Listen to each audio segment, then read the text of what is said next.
प्रयागराज पहुंचे, जहां समाजवादी पार्टी के पूर्व कद्दावर नेता आजम खान ने कई बातों को लेकर तंज कसा, तो अखिलेश यादव पर भी उन्होंने तंज कसते हुए क्या कुछ कहा है, आइए सुनाते हैं आपको। जहां उन्होंने कई मामलों पर अपने आप को डकैत बोला, तो साथ ही धूप और छांव को लेकर अखिलेश यादव पर निशाना साधा है। आइए सुनाते हैं क्या कुछ कहा है उन्होंने। देखिए, हम बाइज़्ज़त शहरी नहीं हैं और आपका बाइज़्ज़त शहर है। हम मुर्गी के डकैत हैं, भैंस के डकैत हैं, बकरी के डकैत हैं, किताब के डकैत हैं, फर्नीचर के डकैत हैं। और हम 10 बार के विधायक, 2 बार के एमपी, 4 बार मिनिस्टर, 1 बार लीडर अपोजिशन, मंत्री रहते हुए हमने, हमारी असिस्टेंट प्रोफेसर बीवी ने, 2 बार करा हुआ एमएलए, एमटेक गलगोटिया से किया हुआ बेटा, हम 3 ने मिनिस्टर रहकर शराब की दुकान लूटी है और 16,900 रुपया गले से डाका मारा है। जिस व्यवस्था का स्टेटस ये हो, जिनका ये मयार हो, क्या जानना चाहते हैं आप? इलाहाबाद तो इंसाफ का ज़िला है, यहाँ से तो इंसाफ बढ़ता है। हम डकैत उससे महरूम हैं। अभी आप दिलवा दीजिए। सर, एक सवाल पॉलिटिकल है। राजभर जी लगातार नसीहत दे रहे हैं अखिलेश यादव को। अभी उन्होंने ये कहा कि ऐसी से निकलने की ज़रूरत है उन्हें। क्या लगता है कि वाकई में अखिलेश यादव घर में ही है? हमने उन्हें धूप में खड़े तो कहीं देखा नहीं। जिस दिन धूप में खड़ा देखेंगे उस दिन राय दे देंगे। संगम नगरी प्रयागराज नज़ारा है बाग के सड़कों का, जहां जीवन ज्योति से लेकर बाई बाग चौराहे तक सड़कों पर खड़े रहते डग्गा मार वाहन, जिससे परिवहन विभाग को लगता लाखों का चूना। बता दें, जहां सीएम योगी ने डग्गा मार वाहनों के खिलाफ सख्त कार्रवाई करने के पुलिस को आदेश दिए थे, जिसके बाद जिला प्रशासन और पुलिस प्रशासन द्वारा इस पर किसी प्रकार की कार्रवाई करने में नाकाम साबित हुई। जहां सिविल लाइन हो या बाई के बाग की सड़क का नज़ारा आप देख सकते हैं, किस तरह से सड़क पर खड़े रहते डग्गा मार वाहन, जिससे कई बार जाम की स्थिति उत्पन्न होती है। और बाई के बाग चौराहे से लेकर जीवन ज्योति पुलिस चौकी तक यहाँ पर खड़े रहते डग्गा मार वाहन, जिससे लाखों रुपए का परिवहन विभाग को लग रहा चूना। बता दें, सीएम योगी के आदेशों की होती अवहेलना, जहां नियम कानून को ताक पर रखकर सड़क से संचालित हो रहे डग्गा मार वाहन, हम पुलिस के सामने ही संचालित हो रहे डग्गा मार वाहन, पुलिस बनी मूक दर्शक।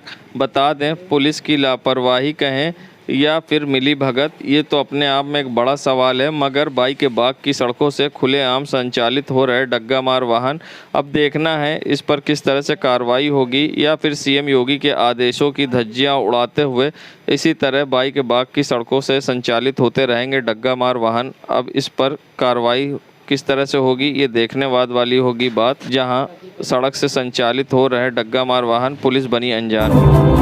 प्रयागराज, जहां कोरोना संक्रमण के कारण पिछले 2 वर्ष से श्रावण मास में निकलने वाली कांवड़ यात्राओं पर रोक लगाई गई थी, लेकिन इस वर्ष 14 जुलाई से जहां सावन शुरू हुआ, तो श्रावण मास के 2 वर्ष के बाद एक बार फिर गांव शहर से भगवा रंग में रंगी कांवड़ियों की टोली कांधे पर कांवड़ उठाए नजर आई। तो वहीं आज कांवड़ यात्रा निकलते हुए कौशाम्बी से प्रयागराज पहुंची, जहां बोल बम, और बोल बम एक नारा है, बाबा ही एक सहारा है, जैसे नारों के साथ कांवड़ियों की यात्रा दिखी दी। हाथों में जल लिए कांवड़िया आज कौशाम्बी से प्रयागराज के रास्ते बनारस रवाना डीजे के साथ होते दिखाई दिए। साथ ही उन्होंने क्या कुछ कहा, आइए सुनाते हैं आपको।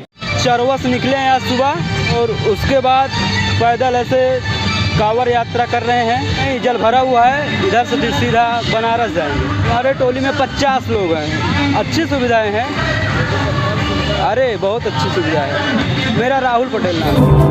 संगम नगरी प्रयागराज, जिस प्रकार मानव जीवन को पर्यावरण के संतुलन को बनाए रखने के लिए पेड़ लगाने की आवश्यकता होती है, उसी प्रकार आंखों की देखभाल से दृष्टि भी संतुलन की जाती है। इस बात को आम जन को समझाने और लोगों को सृष्टि और दृष्टि मानव जीवन के लिए कितने उपयोगी हैं, इसके लिए मदर टेरेसा फाउंडेशन के बैनर तले विभिन्न क्षेत्रों की झुग्गी झोपड़ी और बस्ती में जाकर लोगों को जागरूक किया गया। मदर टेरेसा फाउंडेशन और नाज institute of paramedical sciences and hospital के डॉक्टर, नर्सेज और स्टाफ ने जहां मलिन बस्ती में झुग्गी झोपड़ियों में स्वच्छता के अभाव में रोग ग्रसित होने वाले परिवार को स्वच्छ रखने के लिए टिप्स देने के साथ आंखों की जांच, मुफ्त दवाई दी गई। डॉक्टर अभिषेक कनौजिया के जन्म दिवस पर बच्चों को चिप्स के पैकेट, बिस्किट, चॉकलेट आदि भी बांटी गई। मदर टेरेसा फाउंडेशन और नाज पैरामेडिकल साइंस और हॉस्पिटल की तरफ से एक दृष्टि और सृष्टि के ऊपर एक कार्यक्रम हुआ, जिसमें गरीब बच्चों की आंखों की जांच के साथ उनको उपहार भी भेंट किया गया। और पेड़ कितने आवश्यक हैं जीवन के लिए, पेड़ पौधे लगाए गए, लोगों को पेड़ पौधे बांटे गए और ये इसका संदेश दिया गया कि सृष्टि और दृष्टि मानव जीवन के लिए कितनी आवश्यक है। इसी का पैगाम देने के लिए ये आज कार्यक्रम जो है ये मदर टेरेसा फाउंडेशन और नाज पैरामेडिकल साइंसेस और हॉस्पिटल की तरफ से ये आयोजित किया गया था, जिसमें यहाँ के डॉक्टर, नर्सेज और तमाम स्टाफ के लोग इसमें शामिल रहे। और ये बात का ये लोगों को बताया गया कि आँखों की जांच जो है उसको बराबर कराते रहें, आँखों का देखभाल करें, पर्यावरण के लिए पेड़ कितना आवश्यक है, पेड़ लगाएं। इस बात के लिए लोगों को जागरूक किया गया। संगम नगरी प्रयागराज में विद्युत कर्मचारियों ने अपनी मांगों को लेकर फायर ब्रिगेड चौराहे पर बिजली घर पर धरना प्रदर्शन किया। प्रदर्शन कर रहे बिजली विभाग के आउटसोर्सिंग मीटर रीडर संविदा कर्मियों की मांग है कि 30 दिनों के कार्य पर 26 दिनों की सैलरी विभाग की तरफ से दी जा रही है, जबकि बिजली विभाग द्वारा कर्मचारियों को उपकरण उपलब्ध नहीं कराया जा रहा है। जबकि समान कार्य समान वेतन की मांग को लेकर काफ़ी संख्या में विद्युत कर्मचारियों ने पावर हाउस पर मुख्य अभियंता कार्यालय पर किया धरना प्रदर्शन, जमकर की नारेबाजी। तो मैं मीडिया के माध्यम से उत्तर प्रदेश पावर कारपोरेशन के आला अधिकारियों और उत्तर प्रदेश सरकार को बताना चाहूँगा कि हम लोग आज मुख्य अभियंता कार्यालय प्रयागराज में एकत्रित हुए हैं। जो हमारी समस्याएं हैं, मीटर रीडरों से काम तो कुशल से अति कुशल कर्मचारियों का लिया जा रहा है, लेकिन एक मजदूर से भी बदतर उन्हें जीने के लिए मजबूर किया पावर कारपोरेशन के अधिकारियों द्वारा किया जा रहा है। ठेकेदार इनका शोषण कर रहे हैं, अधिकारी इनका शोषण कर रहे हैं। 8 महीने से इनकी नई कंपनी आई हुई है, 8 महीने से ना इन्हें EPF का लाभ दिया गया, ना ESI का लाभ दिया गया। वेतन के नाम पर 1500, 2000, 800, 700, 500 ऐसे इन्हें वेतन मिल रहा है। पूरे 30 दिन काम करने के बाद जितने का ये पेट्रोल फूंक देते हैं, उससे उसका 1 दिन का 2 दिन के पेट्रोल की कीमत इन्हें पूरे वेतन के रूप में दी जा रही है। इतना भ्रष्टाचार माननीय मुख्य अभियंता महोदय के नाक के नीचे प्रयागराज की धरती पर हो रहा है। इस संगठन इसे बर्दाश्त नहीं करेगा और संगठन की मांग है कि भ्रष्टाचारी को बंद करते हुए मीटर रीडर एवं आउटसोर्स कर्मचारी जितने भी हैं, चाहे लाइनमैन हो, SSO हो, जनपद प्रयागराज में रामा कंपनी का ठेका है। रामा कंपनी द्वारा लगातार 3 महीने से कर्मचारियों को वेतन नहीं दिया गया। हाल में अपना परिचय दूं, मैं विवेक माधुरे, उत्तर प्रदेश पावर कारपोरेशन निविदा संविदा कर्मचारी संघ से प्रदेश उपाध्यक्ष। ताद संविदा पर बिजली कर्मियों ने प्रदर्शन के दौरान जमकर करी नारेबाजी। संगम नगरी प्रयागराज, जहां 75वें आज़ादी के अमृत महोत्सव के अवसर पर सामाजिक सेवा एवं शोध संस्थान ने अपनी सखी योगा संघ आज़ादी का अमृत महोत्सव मनाया। इस अवसर पर माता शक्ति ने, जो विभिन्न धर्मों से हैं, एकता में शक्ति है, इस भावना से मिलकर संकल्प लिया कि सर्वोपरि हमारा राष्ट्र है, मेरा भारत देश है। अपनी राष्ट्र और मातृभूमि के लिए हम सब मिलकर तन मन धन से राष्ट्र की सेवा करेंगे। यही संस्कार हम अपने बच्चों को देंगे। मातृशक्ति हिंदू, मुस्लिम, सिख, ईसाई सब मिलकर एकजुट होकर रहेंगे। और इस मौके पर क्या कुछ कहा है डॉक्टर रश्मि शुक्ला ने, आइए सुनाते हैं आपको। आज हम सब लोग यहाँ पर एकत्रित हुए हैं, सब महिलाएं इकट्ठी हैं। इसमें सबसे अच्छी बात है कि सभी धर्म के लोग हैं, हमारे हिंदू हैं, मुस्लिम हैं, सिख हैं, ईसाई हैं, और हम सब लोग महिलाएं इकट्ठी हैं। हम लोग सब पूरे राष्ट्र के लिए संदेश देना चाहते हैं कि हम सब एक हैं, राष्ट्र के लिए समर्पित हैं, तन मन धन से। मैं सामाजिक सेवा करती हूँ और सामाजिक सेवा एवं संस्थान की मैं राष्ट्रीय अध्यक्ष हूँ, डॉक्टर रश्मि शुक्ला। हम सब बहनें साथ में योग करते हैं और हम लोग योग सखी हैं, योग फ्रेंड हैं। तो हम सब लोगों ने संकल्प किया है जो 75वां अमृत महोत्सव हो रहा है, इसके लिए हम लोग संदेश देना चाहते हैं और संकल्प लेते हैं। बता दें, शपथ लेने के बाद सभी महिलाओं ने भारत माता की जय, वंदे मातरम के नारों के साथ कार्यक्रम को समाप्त किया। संगम नगरी प्रयागराज, जहां रिमझिम बारिश ने लोगों को राहत दिलाई है। कई दिनों की भीषण गर्मी और उमस भरी गर्मी से अब लोगों को राहत मिली है। जहां प्रयागराज में आज बुधवार को बारिश होना शुरू हुई है, जिसके बाद लोगों को राहत मिली है। बता दें, काफ़ी दिनों से भीषण गर्मी पड़ रही थी, जिससे लोगों का हाल बेहाल था और जनजीवन अस्त व्यस्त हो गया था। जहां गर्मी से लोग परेशान थे, तो वहीं आज मानसून ने दस्तक दी और बारिश होना शुरू हुई।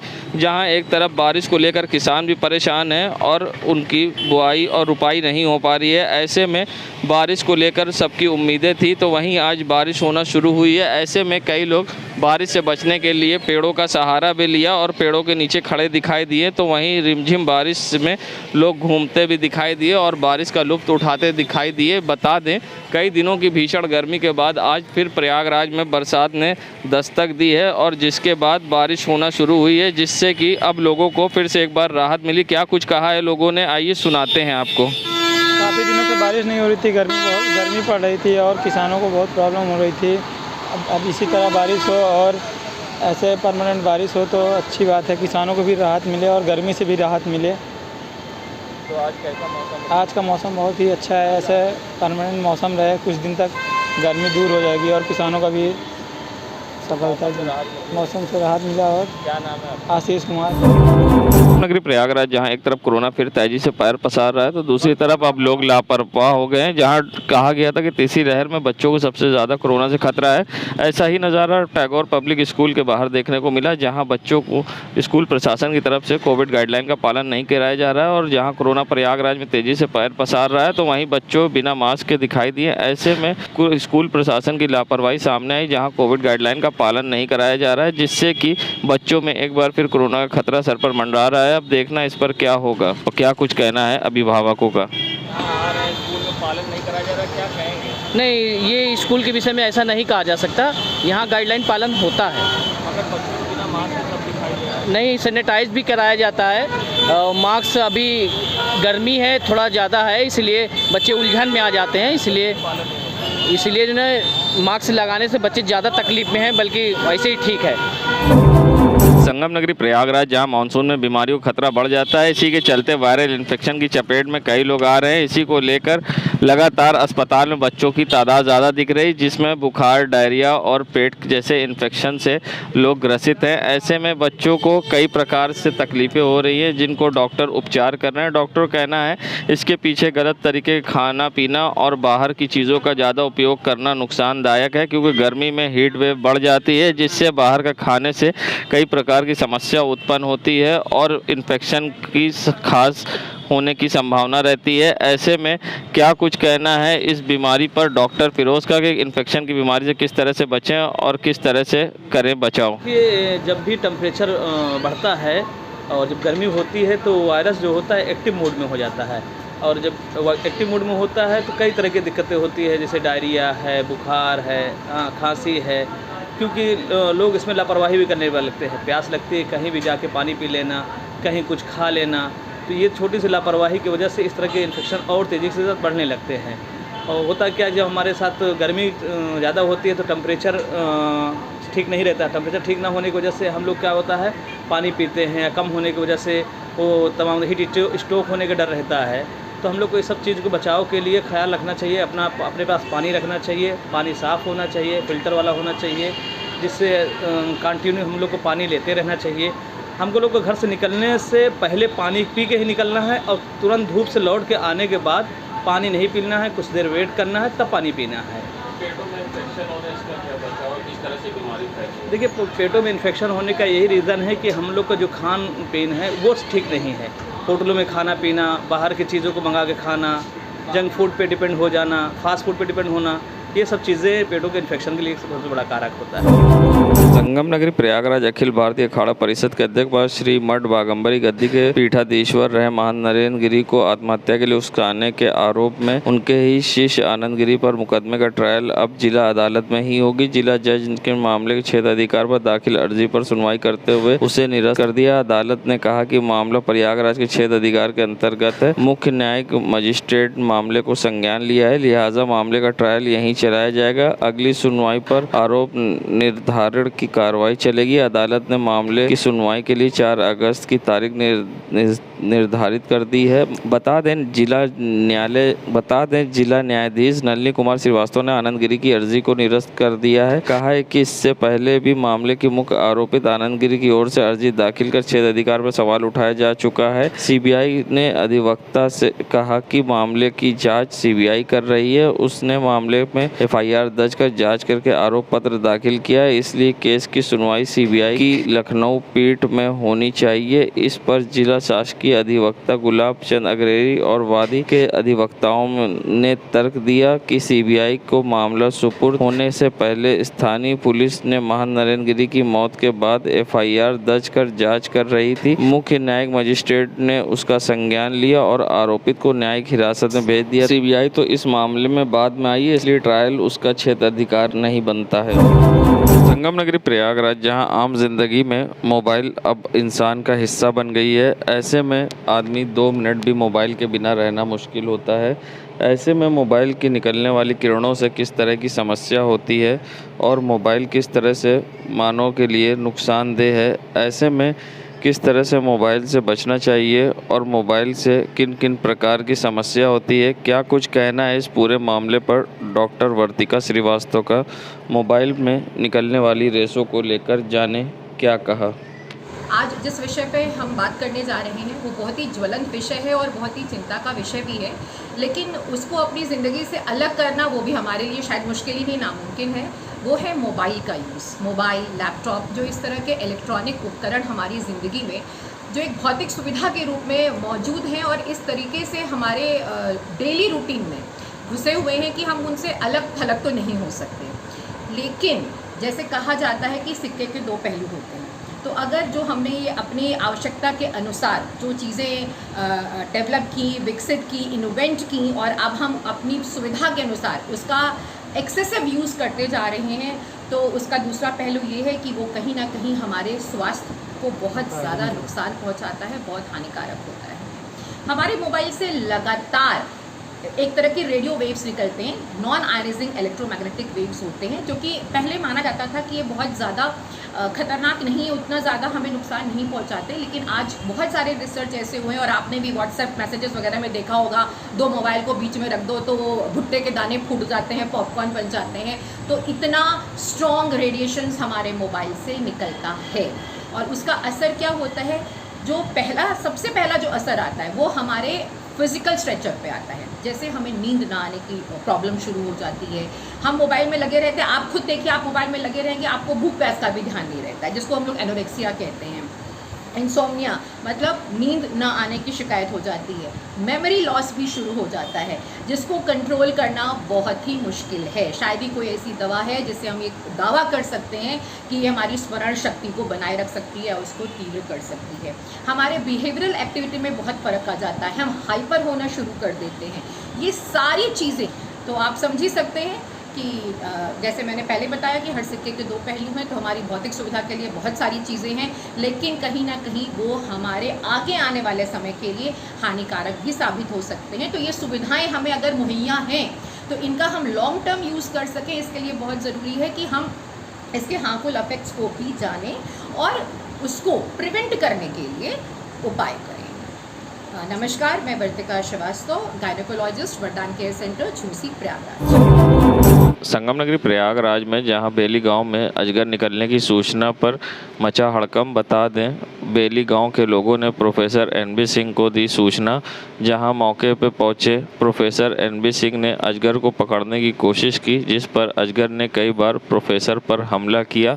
बता दें, जहां प्रोफेसर ने कड़ी मशक्क़त के बाद अजगर को सफलतापूर्वक पकड़ने की कोशिश की, जिस पर प्रोफेसर को कामयाबी मिली और उन्होंने अजगर को पकड़ लिया। मगर अजगर को पकड़ने के दौरान अजगर ने प्रोफेसर को जकड़ने की कोशिश की, मगर प्रोफेसर ने सफलतापूर्वक अजगर को पकड़ लिया और कई घंटे की मशक्क़त के बाद प्रोफेसर NB सिंह ने अजगर को पकड़ा।